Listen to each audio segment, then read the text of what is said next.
mas mababa na yung ia-apply na interest rate para sa loan natin sa SSS. So, kung may plano kayong mag-loan ngayon, wag muna kasi sa ngayon nasa 10% pa siya. Hintayin natin na maging 8% para sa salary loan na siyang target i-apply ng July 2025. Pag-usapan na rin natin yung iba pang mga dapat malaman at kung paano nga ba mag-apply nito online. By the way, kung first time mo sa channel na to at gusto mo pa ng mga online tutorial videos katulad nito, please click the subscribe button.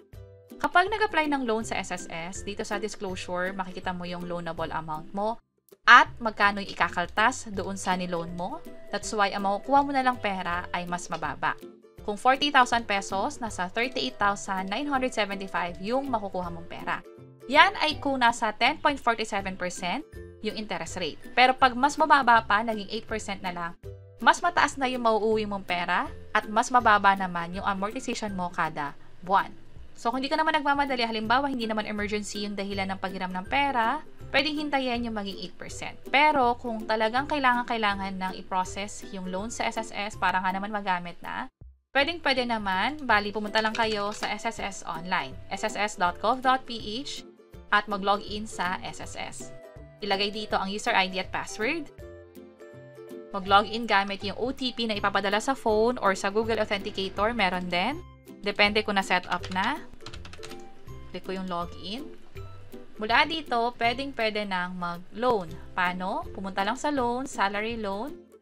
Pero kung ang gamit nyo nga pala ay yung cellphone ninyo, after nyo makapag-login, i-click lang tong 3 lines at pumunta dito sa loans. At piliin na yung gusto nyong i-loan. Halimbawa sa case ko, salary loan. Ito na yung steps. 4 na step ang pagdadaanan natin. Scroll down lang natin. Andito yung loanable amount. Piliin ang gustong i-loan. Halimbawa, 40,000 pesos. I-click lang tong next. And then, ito yung disclosure statement. Kung saan, ito rin yung pinakita ko kanina. Pag dinownload nyo to at inopen sa either computer ninyo or cellphone ninyo, ganito rin yung makikita ninyo. I-check yung interest rate at yung amortization na ikakaltas sa sahod ninyo o yung ihulog nyo sa SSS kada buwan. Maging yung mga deduction doon sa nilaloan ninyo para hindi kayo magulat bakit mas maliit yung nakuha ninyo kumpara sa nilaloan ninyo sa SSS.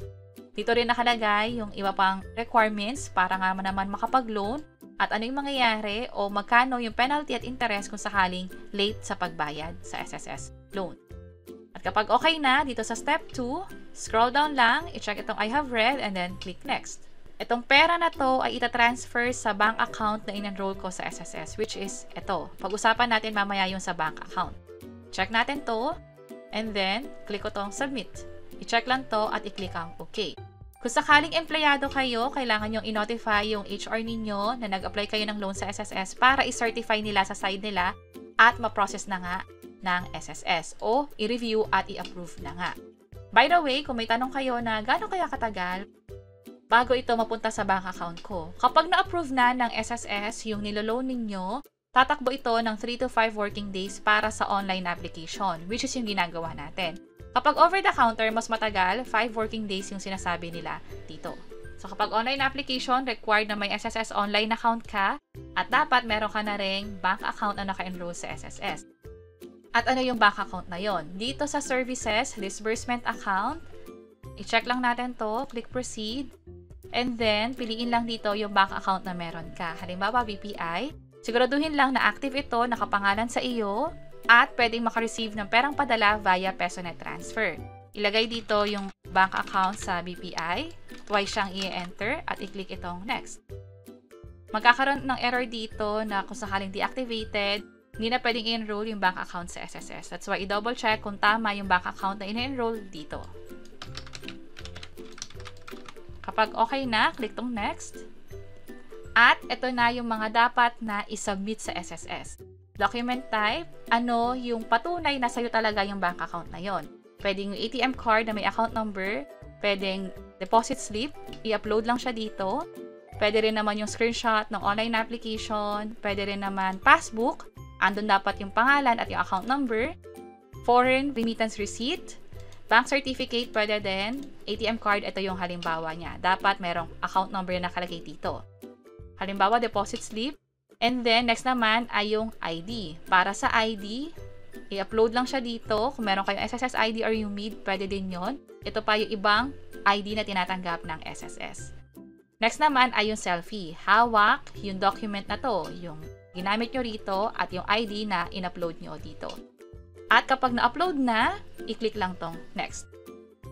From there, i-review lang hanggang sa ma-enroll na nga yung bank account. Kapag na-enroll na yung bank account, makikita nyo siya dito sa bandang gilid na siyang pwedeng makatanggap na nga ng pera mula sa SSS. Mapa-benefits man niya katulad ng maternity, unemployment o loans katulad ng calamity pension o iba pa. Kung sakaling kailangan niyo yung actual na experience namin nung nag-enroll kami ng disbursement account, also kung paano nga ba mag-enroll dito sa SSS online, pwede nyo nang i-check yung page or channel namin. O pwede rin naman, yung mga link ay nasa description sa bandang baba. Sana makatulong and see you sa mga next videos. Bye-bye!